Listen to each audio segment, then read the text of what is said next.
ברוכים הבאים וברוכות הבאות לעוד פרק בסדרה ארץ חפר, שיחות עומק על ארכיאולוגיה ארץ ישראלית. ברוכים הבאים גם למי שמצטרפים אלינו מעבר לים ושומעים אותנו בתרגום לרוסית. שלום לכולם.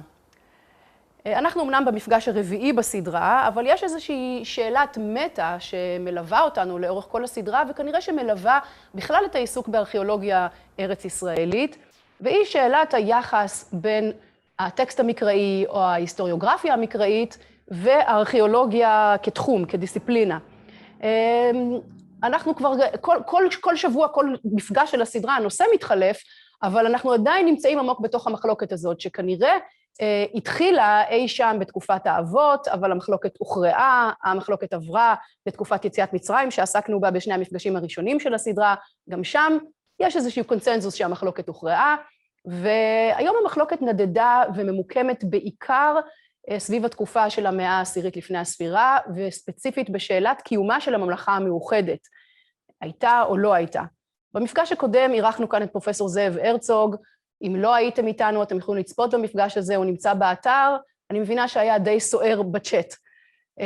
היום אנחנו ננסה להתרחק קצת מהעמדות שנמצאות בקצוות, שנחשפנו אליהן בכל המפגשים האחרונים, אנחנו ננסה להיחשף לעמדה שהיא יותר אמצע הדרך. לצורך זה אנחנו שמחים מאוד לארח כאן היום את פרופסור עמיחי מזר, מהאוניברסיטה העברית, מהמכון הארכיאולוגי באוניברסיטה העברית, חתן פרס ישראל לחקר הארכיאולוגיה משנת 2009. פרופסור מזר חפר לאורך השנים בכל מיני אתרים, ובין היתר בתמנע, בבית שאן, בתל רחוב, ובאופן כללי הוא אחד מבכירי הארכיאולוגים כאן בישראל היום. שלום פרופסור מזר. שלום אפרת.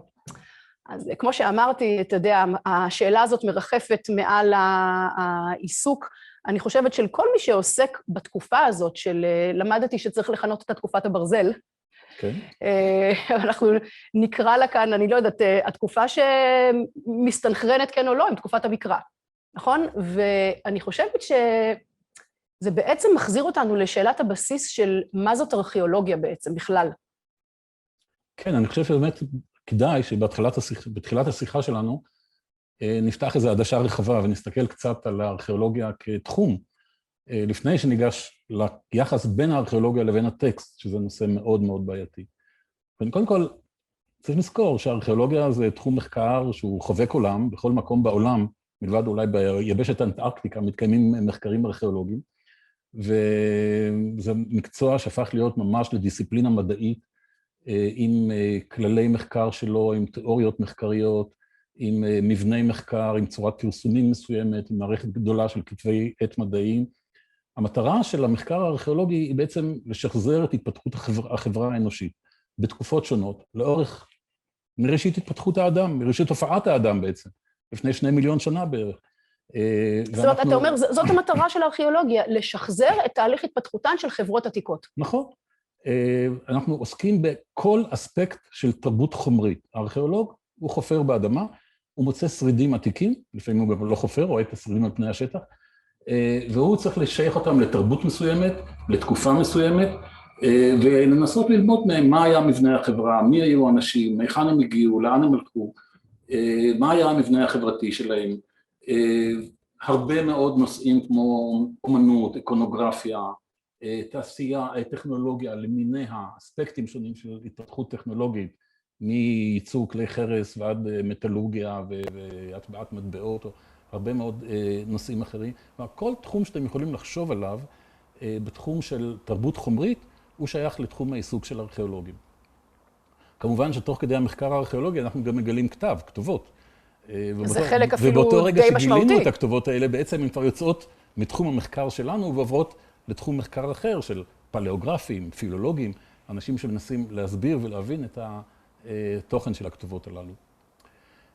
כך שהמקצוע הזה הוא באמת מאוד רחב, מאוד מרתק, כי היום יש גם שילובים של המקצוע הזה, הפך למאוד אינטרדיסציפלינרי, אנחנו משתמשים בתחומים רבים ממדעי הטבע.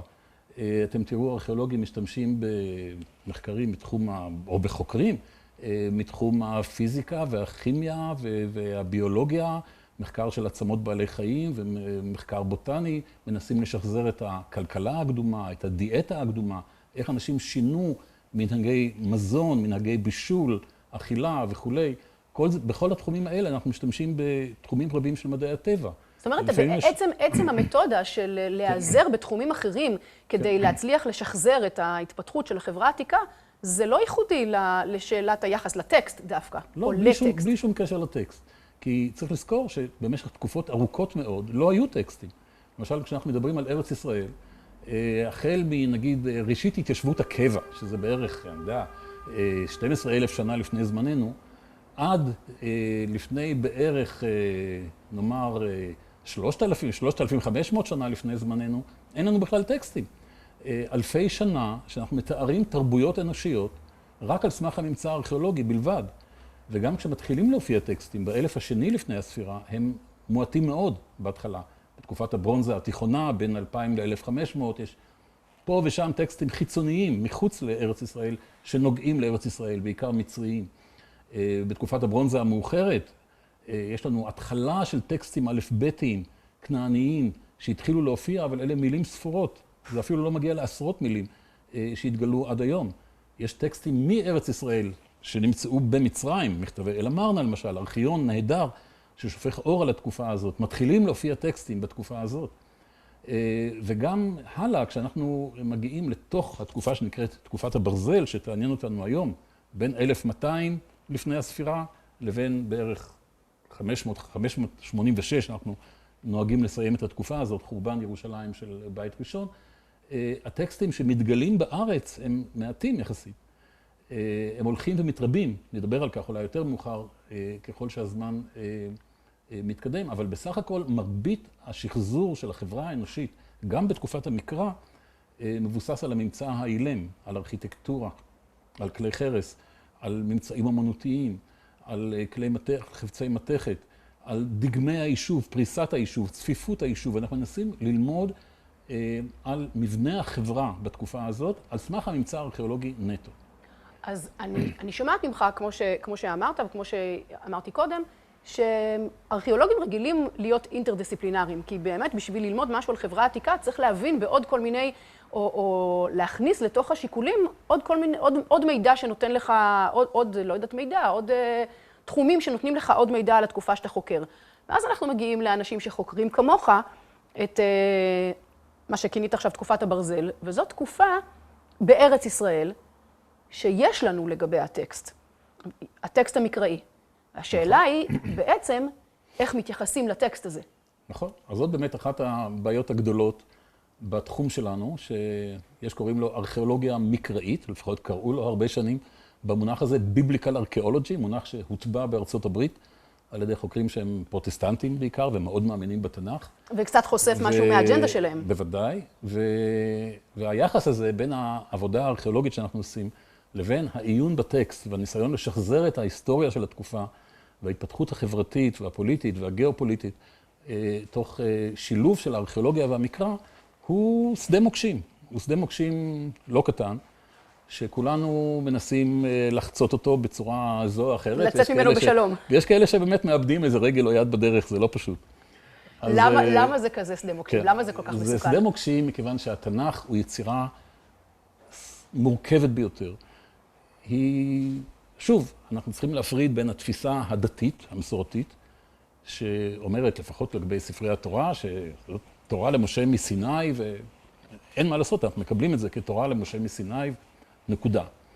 ובין החקר המקרא, שהוא תחום מדעי, תחום שהתפתח במשך 200 השנים האחרונות, מאז סוף המאה ה-17, סוף המאה ה-18, תחילת המאה ה-19, התפתח באירופה והתפשט היום זהו תחום מחקר ענק, שיש בו ספרות מחקר אדירה ועצומה, שמנסה להבין איך התפתח הטקסט המקראי, כיצירה של בני אדם, יצירה אנושית, שנכתבה על ידי בני אדם, בסופו של דבר. וזהו נושא עצום, זה לא תחום המחקר שלי, אני מתעניין בו כמובן, אבל זה לא תחום המחקר. וכשאנחנו מנסים ליצור קשר בין הממצא הארכיאולוגי לבין סיפורי התנ"ך, ובעיקר הסיפורים שמצויים בנרטיב ההיסטוריוגרפי של המקרא, אנחנו נתקלים בקשיים לא קטנים. אז זהו, אז אמרתי קודם שהיום מקובל, יש די קונצנזוס שמקובל על רוב, אם לא כל החוקרים, שתקופת האבות יצאה מהתקופה ההיסטוריוגרפית, ושגם יציאת מצרים בגדול יצאה מהתקופה ההיסטוריוגרפית, ובטח כיבוש הארץ על ידי יהושע. אנחנו בעצם מתחילים לדבר על השלב ההיסטוריוגרפי החל מתקופת ההתנחלות, שהיא, הקונצנזוס הוא שהייתה התנחלות, התנחלות שקטה, התנחלות איטית, ובעיקר המחלוקת מתמקד בשאלת הממלכה המאוחדת, או אם נמקד את זה, פחות או יותר במאה העשירית לפני הספירה. ואנחנו שמענו פה עמדה בפעם הקודמת של זאב הרצוג, שהיא הייתה די חד משמעית לגבי השאלה הזאת. אני לא אפרט אותה, כי מי שהיה היה ומי שלא היה ישלים. אבל אתה בעצם מגיע עם עמדה שהיא לא הקוטב, אתה יודע, יש את אלה שאוהבים לדבר על קצוות. מינימליסטים מול מקסימליסטים, תל אביב מול ירושלים, אלה מול אלה. אתה בא היום עם איזושהי אמירה שאומרת לא צריך ללכת לקצוות. בוא נסתכל על מה שיש ועל מה אפשר ללמוד, סוג של עמדת אמצע הדרך כזאת. אני עוד לא רוצה להגיע לפתרון לשאלת הממלכה המאוחדת. אני רוצה שבאמת נסתכל, אם אפשר, במבט יותר רחב ויותר כללי על כל השאלה הזאת. בואי נאמר כך, דעה מקובלת ביותר על מרבית חוקרי חקר המקרא, היא שספרי התנ"ך הוא לפחות החלק ההיסטוריוגרפי, כלומר מה שנקרא ההיסטוריה הדויטרונומיסטית בפי החוקרים, כלומר כל הסדרה שבין יהושע למלכים, הועלו על הכתב אי שם בשלהי תקופת המלוכה, שזה יכול להיות נגיד במאות שמינית, שביעית, הדעה היותר מקובלת היא מאה שביעית, תקופת מנשה ויאשיהו, יש כאלה שמדגישים יותר את יאשיהו, עברו עריכה ושינויים ותוספות ועדכונים במרוצת תקופת הגלות הבבלית ושיבת ציון, והגיעו אלינו אחרי עיבודים ושינויים רבים מאוד, עד שאנחנו יודעים כבר שהם באמת הועלו על הכתב, למעשה הקצה של המידע שלנו אלה המגילות הגנוזות, שבמגילות מדבר יהודה כבר יש לנו את קטעים של מרבית הספרים האלה. עדיין לא כקנון, לא כספר שלם, זה נוצר בתקופה הרבה יותר מאוחרת. אבל הספרים הבודדים, רובם כבר מיוצגים במגילות מדבר יהודה בצורה זו או אחרת. במאה השנייה, הראשונה לפני הספירה. כלומר, יש פה תהליך ארוך מאוד של העלאה על הכתב, נגיד מהמאה השביעית, נקבל את הדעה המאחרת יותר. השאלה היא, אותם סופרים, אותם אנשים שכתבו את הדברים האלה, והעלו אותם על הכתב, ושוב, הדעה המקובלת היא שהדבר נעשה בירושלים, ושהדבר נעשה בקרב חוגי הכהונה, כנראה, הכהונה, כן, של מסביב למקדש, בקרב האינטלקטואלים שחיו באותה תקופה, וצריך לזכור שהיצירה הזאת היא יצירה בלתי רגילה בהשוואה ליצירות ספרותיות אחרות של אותה תקופה. איש במאה השביעית לפני הספירה עוד לא ניסה לכתוב היסטוריה. פה יש לנו ניסיון לכתוב היסטוריה, שזה משהו מאוד מאוד יוצא דופן בתולדות העולם המערבי, נקרא לזה כך. אבל השאלה היא בעצם האם הסופרים האלה, או העורכים האלה, או מי שלא עשה את זה, האם הם המציאו, או שהם בעצם העלו על הכתב דברים שמסורות שעברו בעל פה והיו קיימות והיו מעוגנות בהיסטוריה. זאת שאלת $30,000. באיזה מידה ואיזה מהמסורות האלה הן יצירה של אותם סופרים, או באיזו מידה האנשים האלה איבדו בכתב מסורות אחרות, קדומות יותר, או מסורות בעל פה שהתגלגלו, כולל קטעי שירה למשל שמשולבים בטקסט, שהן יכולות להיות שירות מאוד קדומות. אנחנו יודעים ששירות יכולות לעבור בעל פה במשך מאות שנים. באיזו מידה עמדו לרשותם ארכיונים, למשל, ארכיונים של תעודות של המקדש בירושלים, או של ארמון ירושלים. האם היו תעודות כאלה? אם היה... בכלל, הרשימה של המלכים, נכון? ההשתלשלות של המלכים, האם היו תעודות כאלה? בוודאי. כלומר, כל הדברים האלה לא ידועים לנו, לא מוכרים לנו. ואני חושב שפה באה הארכיאולוגיה שיכולה קצת לעזור, כי אנחנו יכולים לחדור אל הטקסט ולנסות לעשות בתוכו חפירה ארכיאולוגית, ולנסות למצוא פה ושם רמזים לאלמנטים קדומים בטקסט הזה. אז יש לך באמת יש כמה דוגמאות, והן לא רבות, אבל אנחנו יכולים למצוא כמה דוגמאות לכך שבטקסט הזה משולבים דברים שהם לא יכולים להיות מומצאים במאה השביעית לפני הספירה. כלומר, אני חושב שיש פה תהליך מאוד מאוד ארוך של מסורות שעברו בעל פה, חלקן בכתב. שהתחילו בזמן אמת. חלקן בממלכת ישראל, חלקן בממלכת יהודה, שולבו בסופו של דבר לתוך הנרטיב הזה שאנחנו רואים אותו. התנ"ך כמובן הוא הרבה יותר רחב, אני מדבר רק על ההיסטוריוגרפיה, על הספרים ההיסטוריים. כן, אמרת מי יהושע עד סוף מלכים. אבל יש לנו גם את התורה כמובן, שהיא שאלה בפני עצמה, ויש לנו את כל ספרי הנבואה, שחלקים מהם, לפחות כנראה חלקים מהם, קדומים ומגיעים לתקופה הזאת, החל מהושע במאה השמינית והלאה. ישעיהו, הראשון לפחות, וירמיהו בוודאי, יש שם טקסטים רבים שנוגעים לאותה תקופה. נטועים בהיסטוריה. כן. אבל בוא נדבר באמת, ננסה לגעת בכמה דוגמאות שמוכיחות את התזה הזאת שאומרת שהטקסט יש בו גרעינים של אירועים שמהדהדים אירועים היסטוריים אמיתיים. נכון. אז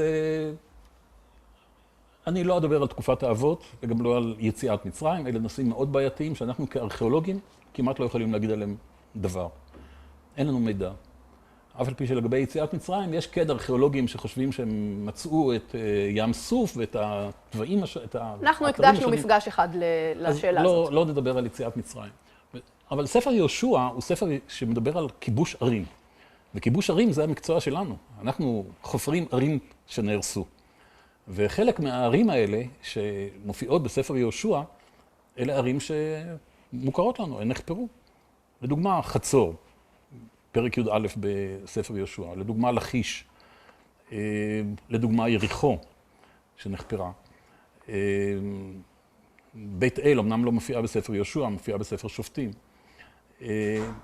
אז בוא נדבר רגע. יש מקומות כמו העי למשל, שהתנ"ך מספר לנו איפה היא הייתה ממוקמת. היא מקדם לבית אל, כלומר ממזרח לבית אל. ממזרח לבית אל יש מדבר, יש רצועה צרה של ספר המדבר, ובתוכה ישנו אתר אחד גדול מאוד, שנחפר בשעתו על ידי יהודית מרקה קראוזה, הארכיאולוגית היהודית הראשונה, והיא מצאה אתר ענק מתקופת הברונזה הקדומה, אין לו שום קשר ליהושע. והיא מצאה גם שם באותו מקום כפר קטן, מתקופה שנדבר עליה מיד, תקופת השופטים, תקופת ההתנחלות, וזהו, ואין שם עיר כנענית שיכלה להרס על ידי יהושע. כך שייתכן מאוד שהמסורת, במקרה של העי, נוצרה עקב העובדה ישראלים התיישבו שם בתקופת הברזל הקדומה, במאה ה-12-11, הקימו את הכפר הקטן, וראו שהם יושבים על גבי עיר הרוסה, אבל הם לא ידעו שהעיר הרוסה הזאת נהרסה 1200 שנה קודם. כן. כך שיש כאן אולי סיפור שהוא מה שנקרא אצלנו אתיולוגיה, כלומר סיפור שמסביר מציאות טופוגרפית שנמצאה בשטח. אז זאת למשל דוגמה למשהו שבו הסיפור המקראי לא עולה בקנה אחד עם הממצאים, נכון. כל הנושא של כיבוש העי, אבל לדוגמה נכון. חצור. חצור זה המקרה אולי היחידי, שאפשר לומר, יש לנו כאן עיר כנענית אדירה. זאת העיר הכנענית הגדולה ביותר בכנען. ולא רק שהיא גדולה ביותר בארץ ישראל הכנענית, אלא היא פי 10 בגודלה מכל עיר אחרת. למשל ממגידו או לכיש או כל מקום אחר. היא באמת מגה-פוליס, כמו ניו יורק של ימינו, נגיד בהשוואה לציביליזציה של אותם ימים. אז עיר כזאת נהרסת בשריפה אדירה, שהתגלתה בחפירות של ידין בשנות ה-50, בחפירות של אמנון בן תור ב-25 השנה האחרונות.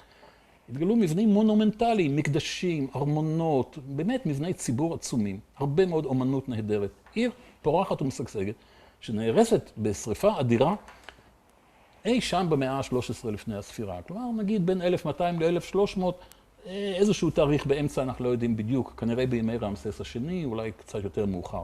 קשה לתאריך בדיוק את התאריך של החורבן הגדול הזה.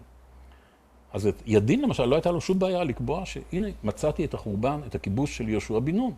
הוא ראה ביהושע באמת איזה גנרל שכבש את כל ארץ ישראל במסע צבאי אחד.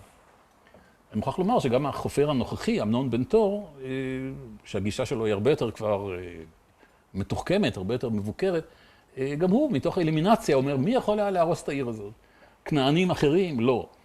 פלישתים, גויי ים? לא. אז נשארנו עם שבטי ישראל, אז כאלה או אחרים, כן יהושע, לא יהושע, אבל שבטי ישראל באופן כללי. אבל היו גם דעות אחרות, כן? למשל שרון צוקרמן, זכרה לברכה, שהייתה סגנית המנהלת, היא טענה לא. חצור חרבה עקב איזושהי מהפכה פנימית נגד השלטון הריכוזי הנוראי שהיה שם. אפשר, יש כל מיני שיטות להסביר חורבנות. אבל גם אם אנחנו לא מדברים על מי החריב את חצור, אתה אומר שאפשר ללמוד מהטקסט דברים אמיתיים. זה מה שאני אומר. אני לא יודע מי החריב את חצור. ואני לא יכול להגיד שיהושע החריב אותה או לא. אבל יש בספר יהושע פסוק אחד שאני חייב לקרוא אותו. כתוב שם, כי חצור לפנים היא ראש כל הממלכות האלה. כלומר, המחבר המקראי, כשהוא כותב את הסיפור הזה על חצור, הוא יודע שחצור הייתה העיר החשובה ביותר, ראש כל הממלכות האלה. מתי? בתקופת הברונזה המאוחרת. זה לא במאה השביעית לפני הספירה, שאז חצור לא התקיימה בכלל. זה 500 שנה קודם. לפחות. לפחות. לפחות. כי במאה השביעית לפני הספירה, חצור לא הייתה קיימת, או הייתה שם איזו מצודה קטנה אשורית. זאת אומרת, את רואה מתוך כמה מילים כאלה, מילים כאלה קצרות, שבתוך הסיפור העתיק הזה מוחבאות איזשהן מסורות שמכירות מציאות. זה כל מה שאני יכול לומר, אני לא יכול להגיד יותר מכך. עכשיו, עוד נקודה שאתה מתייחס אליה... והמציאות היא מציאות ארכיאולוגית. כן, אז עוד מציאות ארכיאולוגית שמהדהדת דברים בטקסט המקראי, או מהודהדת בטקסט המקראי, זה כל הסיפור עם הפלישתים, נכון? הפלישתים בתור הארכי נבלים של התקופה. נכון, אנחנו שומעים הרבה מאוד על הפלישתים בספר שופטים, שמואל, ואנחנו שומעים שהפלישתים האלה, קודם כל התנ"ך מכיר בהם כמשהו זר, כן? גוי, קרטים, הם מהעולם האגאי, הם מזוהים עם כפתור, עם קרטי, כפתור זה כינוי לאי קרטים. המחבר המקראי יודע שהם הגיעו מהעולם האגאי.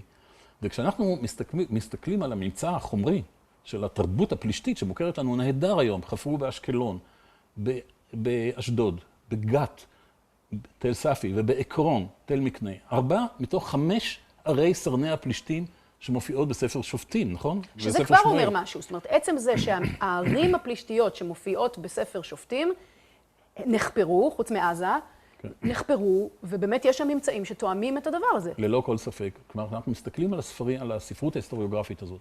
אנחנו רואים שהם מכירים מציאות, וזאת לא מציאות של המאה השביעית. נכון שבמאה השביעית עדיין חלק מהערים האלה היו קיימות, אשקלון ועקרון היו חשובות מאוד גם במאה השביעית.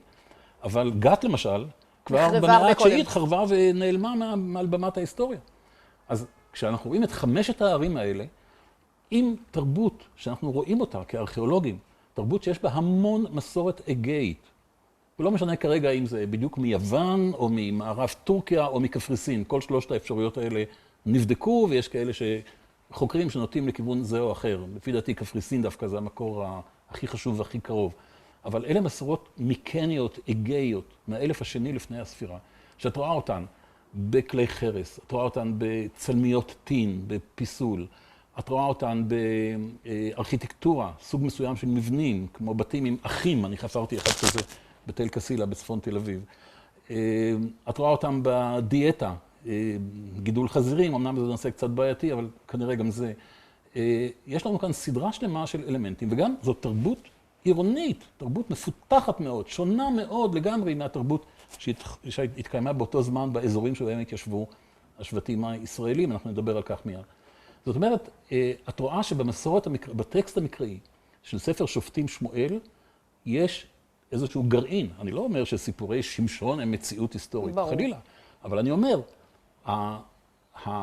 הרקע הגיאופוליטי מאוד מאוד מתאים. גם אם את הולכת לשופטים פרק א', וקוראת את הפסוקים הבודדים שישנם שם, על האזורים שלא נכבשו על ידי שבטי ישראל, כן? מה כתוב לנו שם? ולא הוריש מנשה את בית שאן ואת בנותיה, ואת תענך ואת בנותיה, ואת יושבי דור ובנותיה, ועיבלעם ומגידו. 5 ערים שכולן נמצאות בעמקים הצפוניים, בעמק יזרעאל, במישור החוף, בחוף הכרמל ובעמק בית שאן. וכשאנחנו חופרים במקומות האלה, לפחות בבית שאן ובמגידו ובדור, אנחנו רואים בפירוש שיש כאן המשכיות של מסורת כנענית, לאורך כל המאות 12-11, עד תחילת המאה העשירית לפני הספירה, מתקיימות שם ערים שהאופי של התרבות החומרית שלהן הוא אופי כנעני.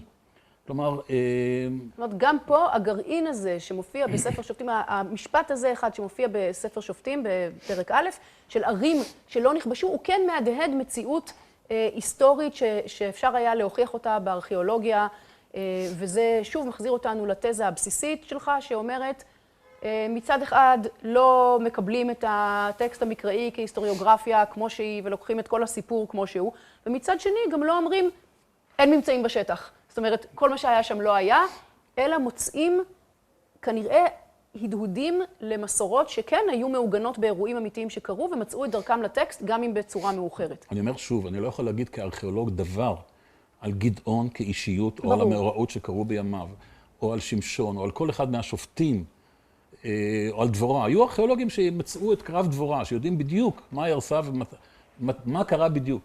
אני לא אומר זאת. אני אומר, אני לא יודע כארכיאולוג לדבר על הסיפורים.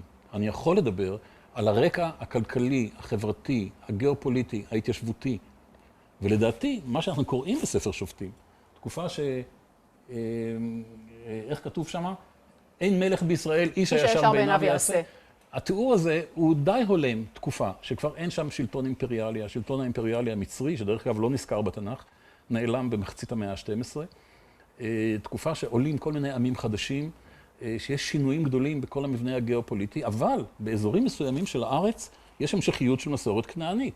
דרך אגב, גם גזר שבשפלה, בצפון השפלה, גם עליה כתוב. לא הוריש הכנעני היושב בגזר והישב הכנעני בקרבו בגזר. וזה מתאים. וזה מתאים, כי התרבות החומרית בגזר במאה ה-12-11 היא במידה רבה כנענית. כלומר, עכשיו, מצד שני, כשאנחנו הולכים לחבל ההר, האזור ההררי של ארץ ישראל, בעיקר הרי אפרים ומנשה, גם הגליל, ששם התחיל המחקר הזה על ידי אהרוני עוד יוחנן אהרוני בשנות ה-50, במידה מסוימת אזור ירושלים, פחות ביהודה, אבל גם כן, אנחנו רואים גל התיישבותי בלתי רגיל של יישובים קטנים שנוסדים בכל האזור הזה, וידועים מאות מהם. רק אדם זרטל שסקר בעצמו ברגליו הנכות שטח עצום של כל נחלת מנשה, כל האזור שמשכם עד עמק יזרעאל ועד הירדן במזרח ועד שולי השרון במערב, גילה למעלה מ-400 אתרים כאלה, מתקופת הברזל הקדומה. בסקרים דרומה יותר של ישראל פינקלשטיין, זכריה קלעי, משה כוכבי, חוקרים שונים שעסקו בסקרים האלה, התגלו מאות אתרים נוספים. וזה אתה מייחס, אני פשוט רוצה שנתקדם. והאתרים האלה, כן. מאז שהם התגלו, חלקם כבר ידועים היו משנות ה-30, אבל המסה הגדולה התגלתה אחרי מלחמת ששת הימים, בסקרים שנערכו על ידי חוקרים ישראלים, עד נגיד תקופת האינתיפאדות הראשונה והשנייה שעצרו את המחקרים האלה. הם נתנו תמונה התיישבותית מדהימה. שבעצם מהדהדת, אתה אומר, את תקופת ההתנחלות. זאת אומרת, את המעבר לשבת באזור ההר. בשעתו היה קונסנזוס, שמדובר פה על התנחלות שבטי ישראל. המונח התנחלות קצת שינה את משמעותו בדור האחרון. לא בהקשר של היום. אבל ההתיישבות הזאת בחבל ההר נראתה בעיני חוקרים רבים, למשל, ישראל פינקלשטיין כתב את ספר מבוסס על הדוקטורט שלו, היה על הנושא הזה, אדם זרטל כתב על הדברים האלה הרבה, רבים, גם אני חפרתי אחד האתרים האלה על יד ירושלים, וראו בהתיישבות הזאת את הביטוי הארכיאולוגי להופעה של הישראלים הקדומים. נזכור, קצת קודם לכן, 1205 או 1206, השם ישראל מופיע לראשונה באותה כתובת מצרית המצבה הגדולה של מר נפתח, שעומדת במוזיאון קהיר, ששם הוא מתאר את השמדת ישראל. הוא שם לו קץ, כן? המן הרשע, כבר ב-1205, סוף המאה ה-13. ולכן אמרו, מי זה הישראל הזה שמופיע במר נפתח? שמתואר כיחידה של אוכלוסייה, לא עיר. יש שם דטרמינטיב, מגדיר, של איש ואישה יושבים, שזה אומר קבוצת אוכלוסייה. מי הם? אולי אלה אותם שבטים, אני משתמש במונח שבטים קצת בהכללה, אותן יחידות אוכלוסייה שהקימו את מערכת היישובים הקטנים האלה בחבל ההר. וגם דרך אגב בגליל העליון, יוחנן אהרוני גילה סדרה של אתרים כאלה. זה היה מין קונסנזוס מקובל. אני רואה גם בנושא הזה קצת סחף בשנים האחרונות. יש כבר כאלה שלא קוראים להם ישראלים, קוראים להם פרוטו-ישראלים. אוקיי, בסדר. זאת אומרת, אני רק אגיד לטובת הצופים שלנו, שהסיפור של אם הם ישראלים או פרוטו-ישראלים, זה שאלה של יש שם אנשים שהתיישבו על ההר, השאלה היא מי הם? מי אומר שהם אנחנו, או אבותינו הקדומים? אולי הם נוודים מפה, נוודים משם? לא ניכנס לזה עכשיו. נכון, יש כאן המון שאלות. מאיפה הם באו, מאיפה הם הגיעו, מה הייתה הסיבה להתיישבות שלהם? האם הם הגדירו את עצמם כישראלים בכלל? זה שהמצרים קוראים ישראל לאיזושהי יחידת אנשים בארץ ישראל, שאנחנו לא יודעים בדיוק איפה היא, האם אותם אנשים הגדירו את עצמם כישראלים, או שאותם עניין בעצם רק הבית אב, הקלן, המשפחה המורחבת שאליה הם משתייכים. זאת חברה שהיא חברה פטריארכלית, חברה שמאוד מאוד בנויה על המבנה המשפחתי. זה קיים גם לאורך כל תקופת המלוכה בחברה הישראלית, ובכלל חברות מזרח תיכוניות. ושזה מביא אותנו לסוף ספר שופטים ותחילת תקופת המלוכה. שאם אני אקח את התזה הזאת וננסה ליישם אותה על התקופה שאנחנו לשמה התכנסנו היום, קצת לא בצדק מבחינתך, אבל בכל זאת, את השאלה הזאת אפשר ליישם גם על השאלה שלנו.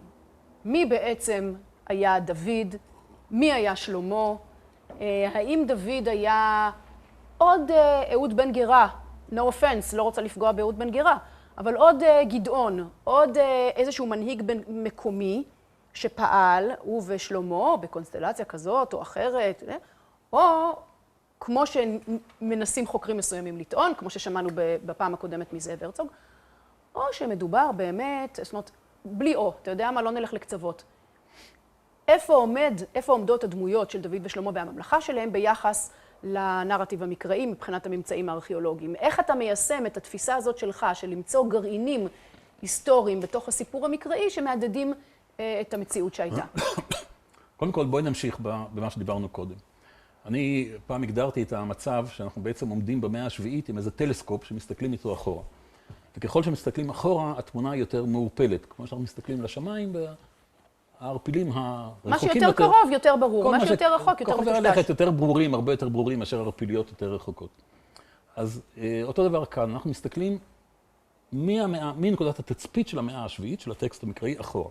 ראינו שלגבי כיבוש הארץ יש אולי איזה שהם זיכרונות עמומים ביותר לגבי מקום כמו חצור, ולגבי אזורים שלא נכבשו, שזה כבר יותר מתייחס לתקופת מה שנקרא השופטים, כלומר המאה ה-12 וה-11. ראינו שהסיפורים האלה משקפים מציאות שיכולה להתאים למאות 12-11, סיפורי ספר שופטים ושמואל, והפלישתים וכו'. וגם חלקים גדולים מספר שמואל.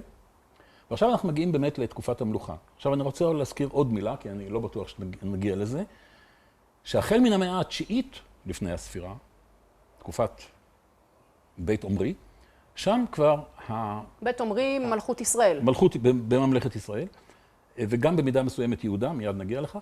אנחנו כבר רואים שהממצא הארכיאולוגי מסתדר מאוד יפה עם התקופה ההיסטורית, עם הנרטיב המקראי. עם ההיסטוריוגרפיה המקראית.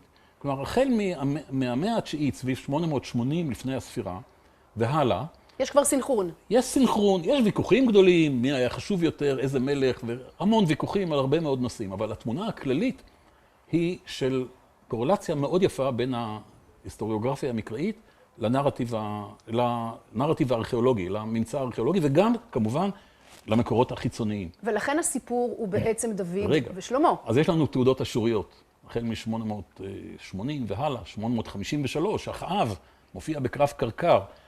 קרב במלחמה בעלת חשיבות בינלאומית, שדרך אגב לא נזכרת בתנ"ך. התנ"ך הוא לא מתחייב לתת לנו תמונה מלאה על ההיסטוריה של התקופה הזאת. לגמרי לא. הוא אולי חלק מההיסטוריה, אבל הוא לא כל ההיסטוריה. בוודאי. אני חפרתי ב-20 שנה האחרונות, אני עובד על אתר שנקרא תל רחוב בעמק בית שאן, מדרום לבית שאן. עיר מהחשובות ביותר בתקופת המלוכה בממלכת ישראל הצפונית. גדולה כמו מגידו, אולי קצת יותר, עם תרבות חומרית נהדרת מהמאה העשירית והתשיעית לפני הספירה. היא לא נזכרת בתנ"ך, מה לעשות? שמענו את אותו דבר מפרופסור הרצוג בפעם הקודמת לגבי תל באר שבע. נכון. כלומר, התנ"ך נותן לנו תמונה חלקית, סלקטיבית, שנבחרה על ידי אותם אנשים, אותם סופרים שכתבו את הדברים, מסיבה זו או אחרת. עכשיו אנחנו מגיעים לסיפור שאת כל כך רוצה לשמוע עליו. אז קודם כל נתחיל אולי בנקודת מפתח חשובה מאוד, וזאת שילה. שילה זהו מרכז הפולחן של ישראל ערב תקופת המלוכה, נכון? שמואל, אלי וכדומה. על שילה יש גם מסורות חורבן, כן? שנזכרות במקרא. ירמיהו אומר, לכו נא אל מקומי אשר בשילה, אשר שכנתי שם שמי לראשונה, שיכנתי שם שמי לראשונה, וראו את אשר עשיתי לו. כלומר, היא דוגמה למקום שחרב. ונתתי את הבית הזה כשילה, כשהוא מדבר על חורבן בית ראשון. ויטוש משכן שילה בתהילים. כלומר, שילה זו דוגמה למקום שהיה מרכז פולחן חשוב מאוד של שבטי ישראל, ערב תקופת המלוכה, נהרס בחורבן נורא ואיום. מה אנחנו מוצאים שאנחנו חופרים בשילה? 4 משלחות ארכיאולוגיות כבר עבדו בשילה, וכולן מוצאות אותו דבר. עיר, יישוב בעל אופי עירוני, נקרא לזה כך, לא משנה, יש לו בסיס כנעני מתקופת הברונזה התיכונה, הוא קיים בתקופת השופטים, יש סדרה של מבנים, אמנם כל החלק המרכזי של היישוב לצערנו נהרס, את המשכן, מקום המשכן לא נגלה כנראה לעולם, אבל יש שם סדרת בתים, מתוכנן די יפה, והרס נורא, הרס קשה ביותר, שהתארוך הארכיאולוגי שלו, לפי כל הארכיאולוגים שעבדו שם, הוא פלוס מינוס, נקרא שלהי המאה ה-11 לפני הספירה. בין 1050 ל-1000, משהו כזה, זה התאריך של הקרמיקה, של הממצאים שהתגלו בשכבת החורבן הגדולה הזאת. לא היו ממצאים בשלו מתקופת המלוכה, אם כי לאחרונה אני שומע שבחפירות חדשות כן מצאו משהו מתקופת המלוכה, כולל אפילו איזה מזבח קטן. אז זה כמובן לא עולה בקנה אחד עם הסיפור המקראי. זה כן עולה. למה? זה עולה נהדר.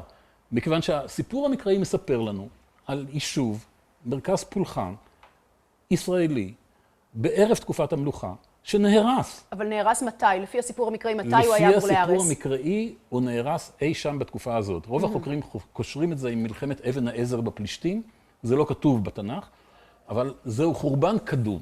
חורבן קדום של שילה. שילה בעצם נעלמת כמרכז הדתי החשוב של, וגם המקום שבו עמד ארון הברית, אם מישהו מחפש את ארון הברית. אז הממצא הארכיאולוגי, לפי דעתי, מסתדר נפלא עם העדות המקראית. אוקיי. זה דבר חשוב. עכשיו אנחנו מתקדמים הלאה. שאול, דוד, שלמה, נכון? יש לנו כאן 3 מלכים. על שאול יש לנו סיפורים כאלה ואחרים. אם את פותחת ספרים של היסטוריה של תקופת המקרא המודרניים, תמצאי שאול 1025 עד 1002 לפני הספירה. כן, מאוד מדויק. דוד 1002 עד 40 שנה לדוד, 40 שנה לשלמה. ברור שזה לא מציאותי. המספרים, לפחות שנות המלוכה של דוד ושלמה, כמו שניתנו לנו בתנ"ך, הם מספרים טיפולוגיים. 40 שנה זה מספר שחוזר הרבה פעמים, גם במקרא וגם במסורות חוץ מקראיות, אפילו עד לתקופות יותר מאוחרות. לא צריך להתייחס, כששומעים 40 שנה, 40 שנות נדודים במדבר, 40 שנה לדוד, 40 שנה לשלמה, זה אומר שהמחבר לא ידע, הוא לא ידע בעצם כמה שנות מלכות הם מלכו, אם הם מלכו. כלומר, יש לו זיכרון שהיו מלכים כאלה, הוא לא יודע בעצם כמה שנים הם מלכו. אבל מי הם היו? אבל מאיזה סוג של ממלכות? כי אנחנו, הזמן בורח לנו. הזמן בורח. עכשיו, שאול, אנחנו לא יודעים עליו באופן ישיר כמעט כלום. ארכיאולוגי, כמעט כלום. נכון שפרופסור ישראל פינקלשטיין מנסה לשחזר את ממלכת שאול, פחות או יותר במתאר המקראי שלה, כפי שהיא מתוארת במקרא מבחינה גיאוגרפית, אבל הוא חושב שהיא לא הייתה במאה ה-11, אלא דווקא במאה העשירית, במקביל לזמן שאנחנו מתארכים את שלמה נגיד, או את דוד ושלמה. זו דעתו, כי הוא רואה בזה את הממלכה הישראלית הקדומה ביותר, ומבטל את דוד. כן, הוא אומר ששאול היא דמות צפונית בעצם, נכון. דמות של ממלכת צפון. עכשיו בואי ניקח אירוע אחד שקרה בימי דוד, בימי שאול, וזה הקרב של מלחמת האלה. קרב דוד נגד גוליית, נכון? אוקיי? הקרב הזה מתואר בספר שמואל, דרך אגב במקום אחד זה דוד, במקום אחר זה בכלל מישהו אחר, אלחנן בן יערי הורג את גוליית. כן, דיברנו גם על זה. אבל גוליית הוא גיטי, חשוב מאוד לדעת שהקרב הזה מתרחש בעמק האלה. קצת ממערב לעמק האלה, קילומטרים ספורים, נמצא תל אספי, שהוא גת פלישתים, זה הוכח חד משמעי בחפירות של אהרון מאיר, גם חשבו את זה רבים קודם, עיר פלישתית גדולה וענקית. הגיעה לשטחים של איזה 400-500 דונם בתקופה הזאת, מהגדולות בערי ארץ ישראל. עכשיו, הגת הזאת, כמו שאמרתי כבר, היא נעלמת לאחר המאה התשיעית, לאחר שהיא נהרסת על ידי חזאל. כלומר, אי אפשר לומר שמישהו ממציא במאה השביעית את גת כעיר חשובה יש מאין. צריך להיות לזה איזשהו גרעין היסטורי. עכשיו, אני לא אומר שמלחמת דוד או גוליית, זה סיפור היסטורי כפי שהוא. כן, שהוא כלל לו אבן במצח. בדיוק, אבל, קחי את הנתונים הגיאוגרפיים. המלחמה הזאת, לפי התנ"ך, נערכת בין סוחו ובין עזקה. אנחנו יודעים איפה תל עזקה, הוא נחפר בימים אלה על ידי אוניברסיטת תל אביב. אנחנו יודעים גם איפה סוחו, חיר בית שואקה, ליד קיבוץ נתיב הל"ה, ובאמצע, במקום שהתנ"ך קורא לו אפס דמים, שזה איזה שם כינוי אתיולוגי, נערך הקרב הזה. מה לעשות? שבאמצע, בין סוחו ובין הזקה, בדיוק שם נחפר האתר הבאמת יוצא דופן הזה, שנקרא חירבת קייפה, על ידי שלושה קולגות שלי, והם מצאו אתר מבוצר, יוצא דופן בתוכניתו מכל בחינה בתקופות האלה. פרוטוטיפ, דרך אגב, תכנוני, אם היינו רואים את התוכניות, היינו רואים שהתוכניות שלו הן פרוטוטיפ לתוכניות של ערים יהודאיות, של ממלכת יהודה במאה התשיעית, שמינית וכולי, שהתגלו כמו בבית שמש ובבאר שבע ועוד. והוא מתקיים פרק זמן מאוד קצר, לפי תאריכי פחמן 14, הוא מתקיים פרק זמן קצר מאוד, פלוס מינוס 1000 לפני הספירה. לפי יוסי גרפינקל שחפר אותו, הוא התקיים לא יותר מאשר דור אחד או שניים. שזה נורא מעניין. זה בדיוק במקום של מלחמת דוד וגוליית, ופחות או יותר בזמן שמתאים לפי הכרונולוגיה המקראית, פחות או יותר לזמן הזה. עכשיו, מה אפשר לומר על זה? אפשר רק לומר דבר אחד לדעתי, שהסיפור הזה, על מלחמת דוד וגוליית, מעוגן במציאות שהייתה מוכרת למסורת שהתגלגלה, איך שהתגלגלה, בוודאי בעל פה כסיפורים, והגיעה על איך שהגיעה לתקופה שבה כתבו אותה במאה השביעית לפני הספירה, אבל היא מבוססת על איזושהי מציאות של גת הפלישתית מצד אחד, של מקום מבוצר. אני לא יודע מי ישב בחירבת קייפה. האם באמת, כמו שחשבו החופרים, זאת מצודה של דוד מול גת, או לא? רבים מחבריי חושבים לא, אולי אלה היו כנענים שגרו שם, אבל מה פתאום כנענים בונים אתר כזה מבוצר, כאשר מאות שנות תרבות כנענית, הם לא ידעו מה זה ביצורים בכלל. לא בנו ביצורים בערים הכנעניות, ברובן. כך שאנחנו רואים גם כאן איזושהי מסורת. אני רוצה לשאול אותך שאלה. עוברים לדוד. כן, אז אני רוצה לשאול אותך שאלה שמקובל, כי אנחנו באמת צריכים להתקדם, אנחנו כבר מתקרבים לקראת סיכום. יש איזושהי טענה שטוענים נגד התפיסה הזאת שאומרת שהייתה ממלכה מאוחדת וכולי, ככה לא מתפתחות חברות בעולם העתיק. לא עוברים מהתיישבות כפרית לאימפריה גדולה, זה לא עובד ככה. בואי נאמר את זה בפשטות ובקצרה. הממלכה של דוד, כמו שהיא מתוארת במקרא, ובוודאי ממלכת שלמה, שמתוארת כאיזו אימפריה עצומה עם פאר והדר ובלי סוף זהב ובנייה מפוארת וכו'. יש כאן, ברור שיש פה בלי סוף הגזמה ופיאור של תקופה שאי אפשר לתאר במאה העשירית מין דבר כזה. מצד שני, לומר שממלכת דוד ושלמה כלל לא התקיימו, או אלה היו איזה מין שכים שישבו בעיר דוד שהייתה כפר קטן, לא מקובל עליי. הסיבה לזה היא כפולה. קודם כל, יש לנו את כתובת תל דן, ששם מופיע בית דוד ככינוי לשושלת בית דוד. ואותו דבר כנראה גם במצבת מישה, עם הקריאה של שני חוקרים צרפתיים נכונה. כלומר, במאה התשיעית, כ-130 שנה יותר מאוחר, הכירו בשם בית דוד כשם השושלת הירושלמית, השושלת שמולכת בממלכת יהודה, כי הם קוראים בכתובת הזו של חזאל מלך דמשק, שנמצאה בתל דן, הם קוראים לממלכת יהודה בית דוד. מופיעה שם ממלכת ישראל וממלכת יהודה. ממלכת יהודה נקראת בית דוד. קשה לי להאמין שהשם דוד ניתן לשושלת הזאת, אם זה היה איזה מין שליט חסר כל... לא הייתה שושלת, כמו שאמרתי, יהוד בן גרה, או אני יודעת. צריך היה להיות יותר מכך. כן. עכשיו, הדבר השני, אם אנחנו מסתכלים על ירושלים. ירושלים היא בהחלט לא אתר מאוד גדול. אנחנו יודעים שעיר דוד, אתר מאוד תלול, מצוקי, בעייתי, שטחו כ-40-50 דונם בסך הכל. אבל התגלה בו מבנה מאוד גדול, מאוד מפואר. מה שנקרא המבנה המדורג, שתומך מבנה שמעליו. המבנה המדורג נחפר על ידי 4 משלחות שונות, וכולן, או לפחות 3 המודרניות, תיארכו אותו אי שם למאה העשירית, ה-11 לפני הספירה. ויש לזה נתונים, אני לא אכנס כאן לפרטים. מעליו חפרה אילת מזר עוד מבנה גדול, שהוא כנראה, הוא שמור בצורה מאוד מאוד גרועה, ורק קטע קטן ממנו נחפר, כי אין שם אפשרויות להרחיב את החפירה, אבל הוא נתמך על ידי המבנה המדורג. כל הקומפלקס הזה ביחד, להערכתי, זה קומפלקס גדול, אולי הגדול ביותר שמוכר בדרום הלבנט, באזור שאנחנו נמצאים בו, בתקופה הזאת, במאה העשירית לפני הספירה.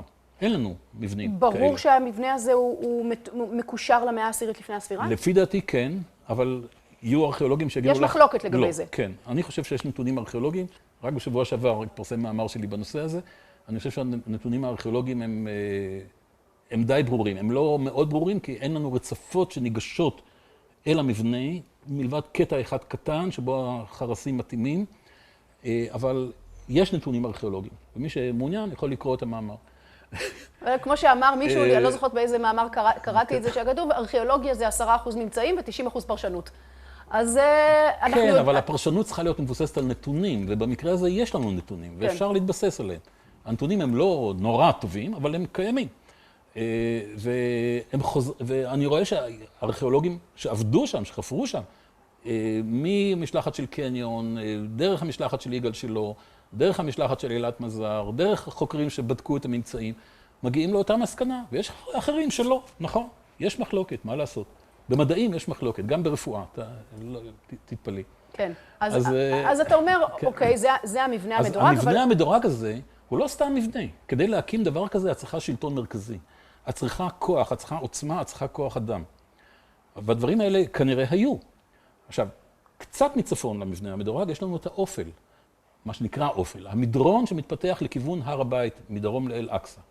אם את לוקחת את כל השטח של הר הבית, כולו, אנחנו מגיעים, ועיר דוד מגיעים לשטח של כ-120 דונם. זה שטח גדול. השאלה הגדולה, האם המקדש כבר הוקם בתקופה הזו? האם מקדש שלמה, כמו שהוא מתואר בספר מלכים, באמת הוקם על ידי שלמה? בדיוק. וכאן, כבר אין לנו זמן, אני רק אגיד במילה אחת, הנה אנחנו רואים פה תמונה של שתי תוכניות אפשריות של מקדש שלמה, שהן מבוססות על המידות ועל התיאורים של בספר מלכים. כן. אני לא מתייחס כרגע לקישוטים ולזהב ולכל אלא על המבנה הארכיטקטוני. הארכיטקטורה. כן. אנחנו רואים מצד ימין למטה, כן. תוכנית של שחזור מקדש שלמה לפי המידות... זה 14, נכון? כן, לפי המידות של התנ"ך. אמנם יש כאן בעיה בשחזור הקודם, אני הראיתי שתי אפשרויות. הדביר, כן, בצד שמאל, אתם רואים שהדביר, קודש הקודשים, פה הוא לא מתואר כחדר של ממש. אין בתנ"ך תיאור של קיר ממש בין, יש כאן אולם, היכל ודביר. עכשיו, אם אתם מסתכלים, אתם רואים בניין סימטרי, ארוך, שיש לו ציר מרכזי, עם שני עמודים בחזיתו. נלך לשקופית הבאה. יש לנו במרחב הסורי ארץ ישראלי, באלף השני לפני הספירה, סדרה שלמה של מקדשים כאלה, החל מתקופת הברונזה התיכונה, שבנויים לפי אותו פרינציפ של ציר מרכזי, בדרך כלל מבנה אורך, לפעמים הם גם קצת מבני רוחב, עם עמודים בחזית, בווריאציות שונות, החל מצפון סוריה ועד לדרום ארץ ישראל, עד לנחל הבשור. זהו המקדש הכנעני. המקדש, קוראים לו המקדש הסורי או המקדש הכנעני, הטיפוסי. מקדש שלמה משתלב בתוכנית הזאת נהדר. מקדשים כאלה ידועים לנו בסוריה עד לתקופה הזאת, מאה העשירית, תשיעית, נגיד המקדש בעין דרה, בצפון סוריה שנחפר, הוא לא מופיע פה, הוא שייך לאותה משפחה, ולאחר מכן הם נעלמים. קשה להאמין שסופר במאה השביעית ימציא תוכנית כזאת של בניין שהוא מעוגן במציאות של האלף השני לפני הספירה. אז זאת עוד נקודה. אלא אם כן, המבנה הזה קיים עדיין בתקופתו, והוא נראה ככה. יכול להיות. זאת אפשרות להסביר. במפגש הקודם אני שאלתי את פרופסור הרצוג, אז לאור מה שהוא אמר... אבל הוא לא נבנה במאה השביעית. אז לאור מה שהוא אמר... הוא צריך להיבנות בתקופה שבנו מקדשים כאלה. שאלתי אותו, אז מי לדעתך בנה את המקדש אם לא שלמה? אז לפי מה שאתה אומר, זה לא יכול להיות שזה היה הרבה, אולי זה לא שלמה, אבל זה לא יכול להיות הרבה אחרי שלמה, כי הדגם הזה כבר נעלם. אין לנו בתנ"ך שום רמז למישהו אחר שבנה מקדש בירושלים. יש הזכרות של שיפוצים, אבל לא של בניית מקדש. זה ברור שהיה מקדש בירושלים. ברור שהיה מקדש בירושלים, חד משמעי. היה חייב להיות מקדש בירושלים. אז מי בנה את המקדש הזה? אז שלמה, במרכאות אני אומר שלמה, כי שלמה לא נזכר בשום מקור חיצוני לתנ"ך. הוא אפשרות. בסוף, השאלה הגדולה ביותר, והיא באמת נתונה במחלוקת, היא מה הייתה הטריטוריה שהדוד הזה שלט עליה. כלומר, האם הטריטוריה של ירושלים בתקופה הזאת, והיא משתרעת על פני שטחים גדולים של ארץ ישראל, או היא מצומצמת רק לירושלים ולסביבתה, כמו שרבים מהקולגות שלי היום חושבים. ופה אני צריכה לציין שהמפגש הבא שלנו בסדרה, הוא יוקדש כולו לירושלים, לכבוד יום ירושלים בעוד שבועיים, אז אנחנו, עם כל הפיתוי שיש לנו להרחיב עכשיו על ירושלים, אנחנו נשים רגע את ירושלים בצד, ובדקות שנשארו לנו, החלק גדול, אני רוצה לשאול אותך, חלק גדול מהדיון בנושא הזה, הוא מתמקד דווקא בערים הצפוניות. במגידו, כי לפי התיאור המקראי, שלמה, אימפריית שלמה כמובן הגיעה עד לשם ומעבר לזה, ובדור הראשון של הארכיאולוגים, שהזכרת את ידין, אז הערים האלה, הערים הצפוניות שנחפרו בשנים הראשונות כשחפרו אותם, לכאורה הוכיחו, הנה מצאנו את אורוות שלמה במגידו, נכון, והשערים, והכל תוארך לממלכת שלמה, והנה בול זה מוכיח לנו שבאמת בתקופת שלמה, במאה העשירית לפני הספירה, הייתה ממלכה בצפון. וזאת... יש לנו עוד זמן? יש לנו כמה דקות. אז כן, אז שאלת שלמה היא שאלה גדולה כמובן. למעשה, הטקסטים בתנ"ך שמוקדשים לדוד ושלמה, זה נרטיב עצום, פרקים עצומים. תחשבי כמה מוקדש לדוד ושלמה וכמה מוקדש לשאר מלכי יהודה וישראל. אבל בעיקר בתיאור שלמה מדובר יותר על ירושלים, או על סיפורים אחרים שקשורים בו, כמו מלכת שבא ועוד, שחלקם בוודאי אגדתיים, אף על פי שהיום גם בסיפור מלכת שבא יש לנו כבר נתונים ארכיאולוגיים, תתפלאי. אבל יש פסוק אחד שמדבר על בנייה. הבנייה של חצור, גזר, מגידו, בעלת ותמר, 5 ערים ששלמה בונה. בשנות ה-60, יגאל ידין, מורי, כתב מאמר שהיה פורץ דרך מבחינה זאת, הוא אמר, הנה, מצאנו את הבנייה של שלמה. מהי הבנייה של שלמה? שער שהוא חשף במגידו, בחצור, ושתוארך למאה העשירית לפני הספירה, שער בין 6 תאים, אפשר לראות את התמונה, אני חושב. אולי אפשר להחזיר את ה... והוא דומה מאוד לשער שהתגלה במגידו, ותוארך על ידי החופרים הראשונים של מגידו משנות ה-30, מאוניברסיטת שיקגו, גם כן למאה העשירית, לימי שלמה, והוא זיהה עוד מחצית שער כזה בגזר, בתל גזר, שנחפר בתחילת המאה, וקצת אחרי, שנים ספורות אחרי כתיבת המאמר שלו, השער הזה באמת נחפר במלואו, ותוארך על ידי משלחת של ההיברו יוניון קולג' כאן, משלחת אמריקאית, למאה העשירית לפני הספירה. הוא אומר, הנה, יש לנו כאן 3 שערים, נעשו לפי בלופרינט, אלה האדריכלים, זה האדריכל של שלמה, מצאתי את ההוכחה הארכיאולוגית לפסוק הזה. תמר ובעלת לא נחפרו. אבל מאז התיאוריה הזאת הלכה מאז התיאוריה הזאת עברה התקפות קשות מאוד, אבל היא לא נמוגה, אני מוכרח לומר. למשל, בחצור, החופר של חצור, אמנון בן תור, ב-25 שנה האחרונות, הוא עומד על כך שהשער הזה חייב להיות מתוארך למאה העשירית. נכון שאין תאריכי פחמן 14 טובים מחצור, אבל הוא טוען מכל מיני שיקולים ארכיאולוגיים שהתאריך הוא במאה העשירית. בגזר, משלחת חדשה שעבדה שם בשנים האחרונות, אמריקאית-ישראלית, סם וולף וסטיב אורטיז, חפרו בניין גדול שהוא צמוד לשער הזה, בניין די מונומנטלי, והם הציגו בהרצאות, שעדיין לא פורסם בכתב, בהרצאות בשנה שעברה, תאריכי פחמן 14, מהבניין הזה, משני שלבים בתוכו, וכל התאריכים, איזה 6 תאריכים, כולם בתוך המאה העשירית. אז הם טוענים, הנה, גם השער הזה הוא מאה העשירית. כך שגם העניין הזה הוא בעייתי. במגידו, השער הוזז לשכבה הרבה יותר מאוחרת, למאה השמינית לפני הספירה, אבל דווקא בשנה האחרונה, ב-2019, החזירו אותו אחורה. דרמות בארכיאולוגיה. לשכבה שהיא נחשבה לשכבת שלמה שנים רבות, ועכשיו היא נחשבת על ידי משלחת מגידו בהנהלת פינקלשטיין כשייכת לימי עומרי ואחאב. גם פה אני חושב שאנחנו עדיין לא נאמרה המילה. עוד לא נאמרה, אבל... אני חשבתי שארכיאולוגיה זה משהו שמתעסק בעבר, והנה אני מגלה שיש דרמות שכל יום ממש לא. כל יום הדברים משתנים. אבל אם אני ואם את רוצה לקנח, כן. אנחנו יודעים היום, דווקא בגלל מדעי הטבע, בגלל השילוב של מדעי הטבע בארכיאולוגיה, על חומרים אקזוטיים שהגיעו לממלכות, לארץ ישראל נאמר, במאה העשירית, התשיעית, לפני הספירה. תתפלאי מאיפה? מהודו, מאפריקה, אני לא יודע, אגוז מוסקת. אז הנה, אולי מלכת שבא הביאה איתה מאפריקה, קינמון ואגוז מוסקת. קינמון. 2 חוקרות נפלאות גילו בתוך צפחות קטנות, חלקן אני חפרתי בתל קסילה בצפון תל אביב, התאריך הוא סביב 1000 לפני הספירה, ואחת מתל דור ואחת מכנרת. הם גילו שם שרידים של קינמון. אף אחד לא ידע שקינמון הגיע לארץ ישראל באיזושהי תקופה מהתקופות הללו. ומאיפה הגיע הקינמון? כנראה מהודו, מאזור גואה, כבר אז נסו ישראלים לגוע. היום לא כל כך משתמשים שם בקינמון דווקא, אבל בסדר. בסדר, אבל הגיע, איך הגיע? דרך דרום ערב, דרך מצרים.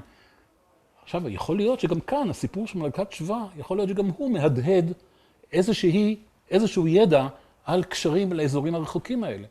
כלומר, כל מה שאני אומר כאן, אלה הדהודים. ואני אומר שלגבי ממלכת דוד, מבחינה גיאופוליטית... אם ניקח את כל התיאוריה הזאת שלך, של הדהודים בתוך הטקסט המקראי לאירועים היסטוריים שכן התרחשו, או לזיכרונות היסטוריים, איך אתה מיישם את זה, ובאמת יש לנו רק כמה דקות אחרונות לסיום, איך אתה מיישם את זה על הדמות של דוד? על השאלה מי הוא היה ואיך נראתה הממלכה שלו. מה השורה התחתונה לגבי דוד? השורה התחתונה שאנחנו לא יודעים. אוקיי.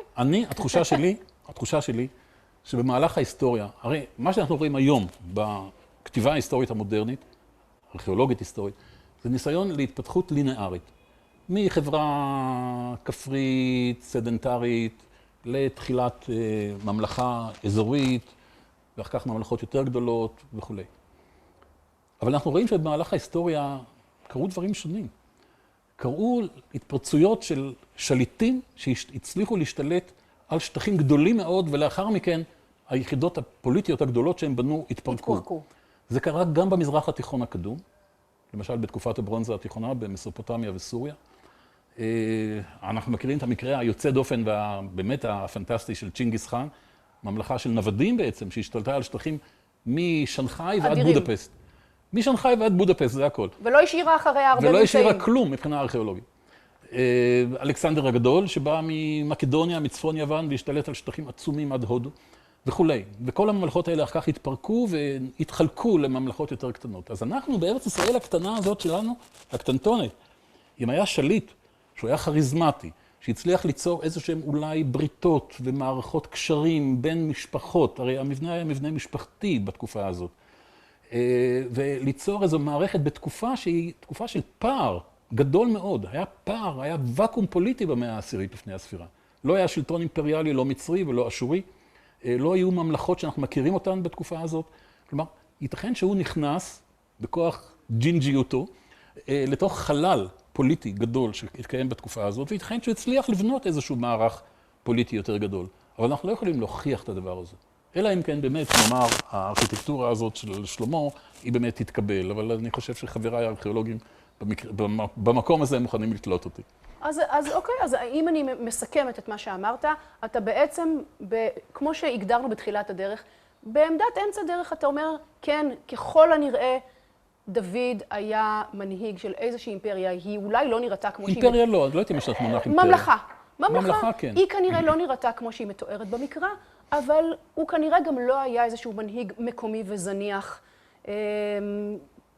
כמו שמבקשים לטעון, והסיפורים האלה מהדהדים איזשהו גרעין היסטורי שבאמת אנחנו יודעים עליו שהוא היה נכון, הוא מעוגן במציאות גיאופוליטית שהייתה פה בתקופה הזאת ובמרחב הזה, ולכן היחסים האלה בין המקרא לבין הארכיאולוגיה הם לא, לאף צד אין בכורה, הם שניהם שחקנים על המגרש הזה של לנסות לשחזר את החברות האלה. כן, רק שהארכיאולוגיה באמת מוסיפה לנו המון אספקטים חדשים שלא ידענו, כמו שהחומרים האלה שהזכרתי, הרבה מאוד דברים חדשים.